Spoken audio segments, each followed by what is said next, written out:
Hello everyone, మీరు చూస్తున్న Suman TV. నేను మీ కీర్తి. నాతో పాటు ఆర్కే ఆయుర్వేదిక్ సెంటర్ నుండి డాక్టర్ దివ్య గారు ఉన్నారు. నమస్తే దివ్య గారు. నమస్తే అండి. దివ్య గారు, సోరియాసిస్ చాలా పెద్ద ప్రాబ్లం అయిపోయింది.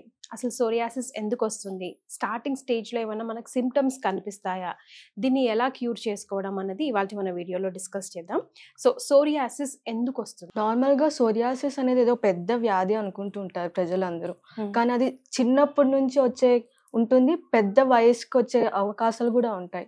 ఓకే. కానీ నార్మల్గా చిన్న వయసులో ఉన్న వారికి ముఖ్యంగా చూడాల్సింది ఓజస్. అంటే ఓజస్లో ఉన్న రోగ నిరోధక శక్తి ఏ మాత్రం ఉందో అది గమనించుకొని పిల్లలతో ఏ విధంగా మనము ఆహార విహారాలు ఏ విధంగా మనం సహకరించుకోవాలి, ఆ శరీరానికి తగ్గట్టు చూసుకోవాలి, అది చూసుకోవాలి. ఇంకోటి మన వయస్సుకు తగినట్టు, అంటే మన వయస్సు కొద్దీ మన శరీరం ఏ విధంగా బ్యాలెన్స్ అవుతుంది, ఇన్బ్యాలెన్స్ అవుతుందో చూసుకొని ఆహారం తీసుకోవడానికి అవుతుంది. సో మెయిన్ రీజన్ సోరియాసిస్ రావడానికి కారణం ఫుడ్, ఆహారం తీసుకున్న. ఇంకోటి ఏంటంటే మన వెదర్, అంటే మన ఉన్న కండిషన్, సరౌండింగ్స్ ఏ విధంగా ఉంది, హైజెనిక్ గా ఉందా, ఇది ఉందా అని ముఖ్యంగా మనం గమనించుకోవాల్సి వస్తుంది. ఓకే.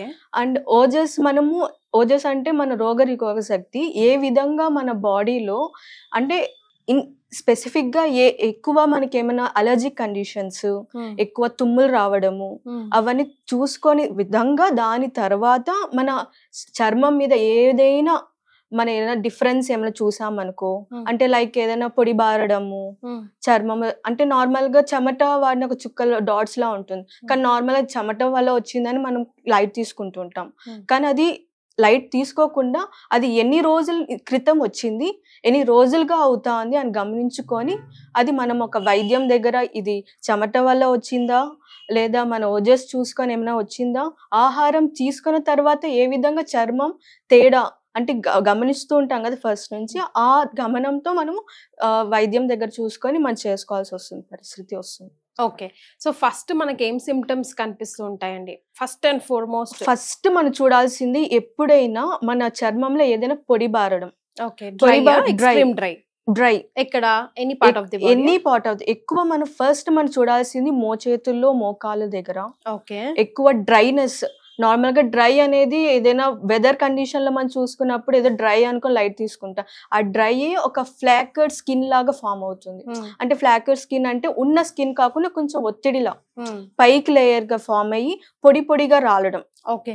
పొడి పొడిగా రాలడం వల్ల ఆ ఉన్న ఏరియా నుంచి మరొక ఏరియాకి స్ప్రెడ్ అయ్యే ఛాన్స్ ఉందా లేదా అని మనం ఇనిషియల్ స్టేజ్ నుంచి మనం గమనించుకుని ఉంటే మన వైద్యం దగ్గరికి వెళ్ళి ఈ స్టేజ్ నుంచి ఈ స్టేజ్ వరకు ఇంత వేరియేషన్ వచ్చింది మనం చెప్పిన తర్వాత వాళ్ళు ఇది సోరియాసిసా లేదా నార్మల్ స్కిన్ రిలేటెడ్ కండిషన్ మనం చూసుకుంటాం. ఓకే. సో ఇందులో రకాలు ఉంటాయండి? రకాలు అనేది చాలా ఉంటాయి, కానీ మనం ఫ్రీక్వెంట్ గా మనం చూసేది పల్మార్ వల్గారిస్, అంటే ఎక్కువ డ్రై, పచ్చు బారడం.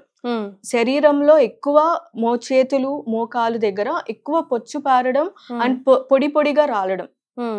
ఫస్ట్ మనం పొడిగా రాలడం వెంటనే చూసుకొని మనం ఏదైనా అంటే మర్దనం టైప్, అంటే ఇనిషియల్ స్టేజ్ లోనే ఎక్కువ డ్రై అవ్వకుండా ఇనిషియల్ స్టేజ్ లో మనం ఉన్న దాంతోనే ఆయిల్ పూసుకోవడము, నూనె, గీ అంటే నెయ్యి అలాంటి మర్దనం చేసుకున్న అయినా కూడా, అంటే ఒక గంట పూస్తాము, ఒక గంట తర్వాతగా అది అబ్జర్వ్ అయిపోయి అగైన్ డ్రైనెస్ అయిపోయిందనుకో మనం కొంచెం జాగ్రత్తగా చూసుకోవాల్సి వస్తుంది ఆ సమయంలో. ఓకే. సో ఇందులో రకాలైతే చాలా ఉంటాయి, అది కూడా పర్టికులర్ ప్రకృతి అంటే పర్సన్ టు పర్సన్ వేరీ అయిపోతుంది. ఈ ఏజ్ వాళ్ళకి వస్తుంది, ఆ ఏజ్ వాళ్ళకి వస్తుంది, లేకపోతే ఇలాంటి వాళ్ళకి వస్తుంది అని ఏమైనా స్పెసిఫిక్ ఏజ్ అంటే ఏమి ఉండదు. కొందరికైతే పుట్టిన వెంటనే వచ్చే ఛాన్స్, అదే చెప్పా కదా ముందు, అంటే ఓజస్ మన రోగనిరోధక శక్తి తక్కువ ఉండడం వల్ల వెంటనే మన శరీరంలో ఉండేది సెన్సిటివ్ పార్ట్ ఏది, చర్మం. సో ఈజీగా ఎఫెక్ట్ అయ్యేది మన చర్మం. సో వెంటనే అది ఎఫెక్ట్, ఎనీ వైరస్ అయినా ఏదైనా ఎక్స్టర్నల్ ఎన్విరాన్మెంట్ వల్ల అయినా ఏదైనా వెంటనే ఎఫెక్ట్ అయ్యే కాస్ ఉంటుంది.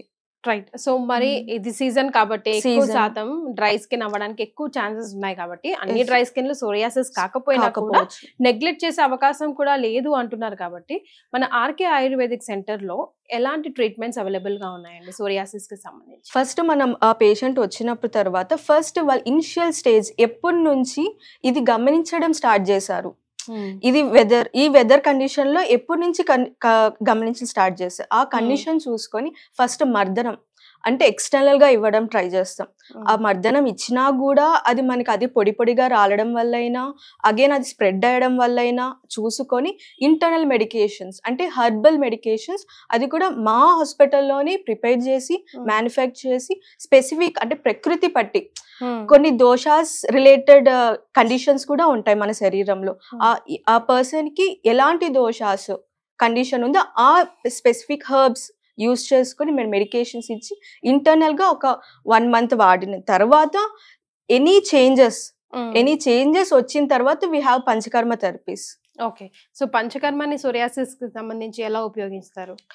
యాక్చువల్లీ ఇది బెస్ట్ రిజల్ట్ ఆఫ్ పంచకర్మ అనేది చెప్తాం. ఇది ఓకే, సోరియాసిస్ ట్రీట్మెంట్ కి పంచకర్మ ది బెస్ట్ ఆప్షన్ చెప్తాం.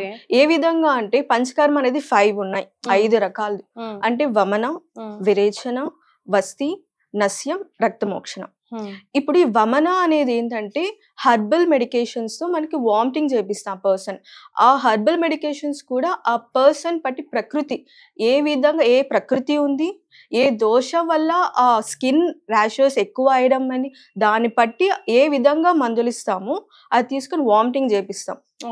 అదొక ప్రాసెస్ ఉంది. ఇంకోటి విరేచనం అంటే మోషన్, దానికి కూడా సేమ్ ప్రకృతి ఏ దోష బట్టి మోషన్ చెప్పి ఈ మోషన్ వల్ల ఏంటంటే లోపల ఉన్న టాక్సిసిటీ ఎక్కువ ఆమం లోపల నార్మల్ గా మనము డైలీ రొటీన్ గా పోయే మోషన్ కాకుండా మెడికేటెడ్ గా తీసుకొని డీప్ గా ఉన్న టాక్సిసిటీ ఆ హెర్బల్ ద్వారా అది అబ్జర్వ్ చేసుకొని ఎక్స్పెల్ చేయడానికి మనం ఉపయోగిస్తాం. ఓకే, ఇంకోటి వస్తి అనేది పేగులు. నార్మల్ గా మనం వమనం చూసాం. వమనం ఏంటి, లోపల ఉన్న గట్ ఏరియాలో ఏ విధంగా మనం ఎక్స్పెల్ చేస్తాం అది చూసాం. ఇంకోటి విరేచనం ఏంటి, నార్మల్ లోపల డైజెషన్ అయ్యి ఎంత వార్తం డైజెషన్ అయిపోయిందో అది ఎక్స్పెల్ చేయడానికి చూస్తాం. ఇంకోటి వస్తి అనేది ఏంటి, పేగు భాగంలో ఏ విధంగా టాక్సిసిటీ ఉందో డీప్ అండ్ రీజియన్ లో ఏ విధంగా దోషాస్ ఎక్కువ అగ్రివేట్ అయిందో దాని వస్తి రూపంలో మనం మెడికేటెడ్ నిరుహవస్తి అనువాసన వస్తి ఉంది, ఆయిల్ రూపంలో మన వస్తి బాగా ఇచ్చి దాని ఒక ఎక్స్పెల్ లవ్ చేస్తూ ఉంటాం. ఇంకోటి నస్యం ఏమిటంటే మోస్ట్ ఈ సోరియాసిస్ కండిషన్ మానసికంగా వాళ్ళు చాలా ఇబ్బంది పడుతూ ఉంటారు. అంటే నస్యం అనేది నార్మల్ గా మానసికంగా ఆలోచిస్తూ ఎక్కువ డిప్రెస్డ్ అయిన వెంటనే వాళ్ళకి ఏమొస్తుంది, హెడేక్, చాలా ఆలోచనతో హెడేక్ ఉంటుంది. దాంతో పాటు వాళ్ళ ఆహారం తీసుకోరు. లైక్ వాళ్ళు ఏ ఆహారం తీసుకున్నా వస్తూనే ఉంది, ఇంకా నేను ఏం తినాలి, నేను తినకుండా ఉండిపోతాను అని దే విల్ బి స్కిప్ చేస్తూ ఉంటారు. సో అలాంటి వాళ్ళకి రిలీఫ్ ఉన్న వాళ్ళకి నస్యం ఇస్తూ ఉంటాం. కొంచెం బ్రెయిన్ రిలేటెడ్ కొంచెం రిలీఫ్ అవ్వడానికి, మానసికంగా కొంచెం రిలీజ్ చేయడానికి మన నస్యం ఒక పోర్టల్ కాల్ గా మనం పెడుతూ ఉంటాం. ఓకే, సో 2 రకాల ట్రీట్మెంట్స్ కూడా అవైలబుల్ గా ఉంటాయి. ఎప్పుడు మనము పంచకర్మ పాటు ఇంటర్నల్ గా మెడికేషన్ ఇస్తేనే పంచకర్మ రిజల్ట్ వస్తుంది. రైట్ అండి, thank you so much for joining us. Thank you.